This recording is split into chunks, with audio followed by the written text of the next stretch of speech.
Kama ni mara yako ya kwanza unatembelea chaneli yetu ya Top 5 Media, tunakuomba ubonyeze neno subscribe, kisha kwa chini itatokea alama ya kengele. Tunakuomba ubonyeze kengele hiyo ili uwe wa kwanza kupokea taarifa katika chaneli yetu. Asante.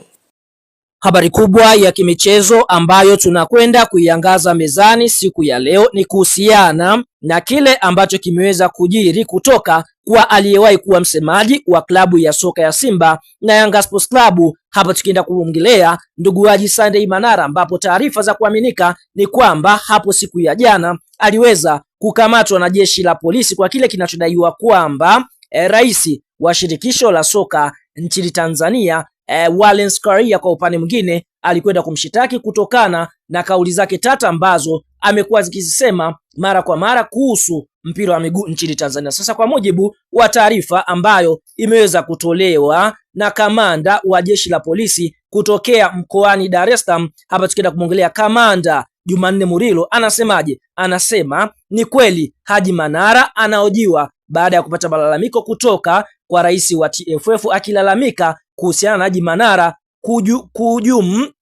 jukumu letu sisi lilikuwa ni kumuita na kumhoji juu ya malalamiko dhidi yake. Kwa hiyo tunaona huyo ni kamanda maalum wa jeshi la polisi kutokea mkoani Dar es Salaam, Jumanne Murilo, akithibitisha kumkamata ndugu Haji Sunday Manara. Lakini kwa mujibu wa taarifa ambayo imeweza kutolewa baadhi ya vyombo ni kwamba Haji Sunday Manara aliweza kutolewa baada ya kupata dhamana, ambapo taarifa iliyotolewa na Manara TV inasema hivi: mkurugenzi mtendaji wa Manara TV ameachiwa kwa dhamana leo baada ya kufika katika kituo cha polisi Central kufuatia wito wa jeshi la polisi kwa ajili ya mahojiano. Kwa mujibu wa taarifa zilizotufikia, mahojiano hayo yalitokana na malalamiko yaliyowasilishwa na rais wa shirikisho la soka Tanzania TFF Wallace Karia akimtuhumu Manara kwa kuandika kupitia mitandao ya kijamii kwa kumtaka ajiuzulu, akidai kuwa TFF inadaiwa na klabu ya Yanga Sports Club.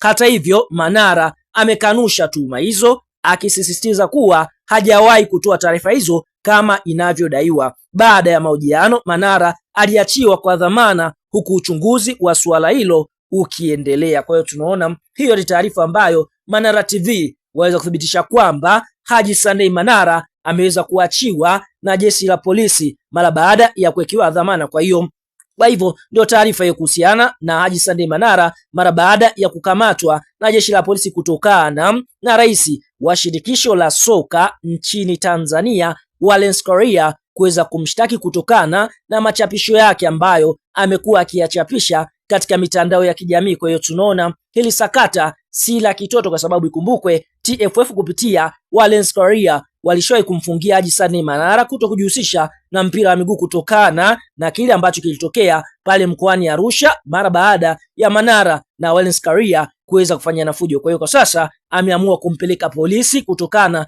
na machapisho yake ambayo kwa upande mwingine amekuwa akiyachapisha mara kwa mara, lakini Manara wameweza kuthibitisha kwamba ameachiwa kwa dhamana, na sasa jeshi la polisi wanaendelea kuchunguza tukio hilo ambalo limeweza kujitokeza kwa kiongozi Haji Sunday Manara, ambaye kwa sasa yeye si mchambuzi wa soka bali amebaki kuwa mshabiki wa soka, huku akiendelea kusisitiza kwamba yeye anaishabikia klabu ya soka ya Yanga Sports Club. Nini maoni, ni mtazamo kwa hiki ambacho kimeweza kutokea kwa ndugu Haji Sunday Manara? Unao nafasi ya kwenda eneo la comment na kucomment kwa upande wako. Je, machapisho ya Haji Sunday Manara anayoyafanya kwa upande wako wewe unaona vipi? Toa maoni katika comment hapo na sisi tutakuja kuyasoma maoni yako.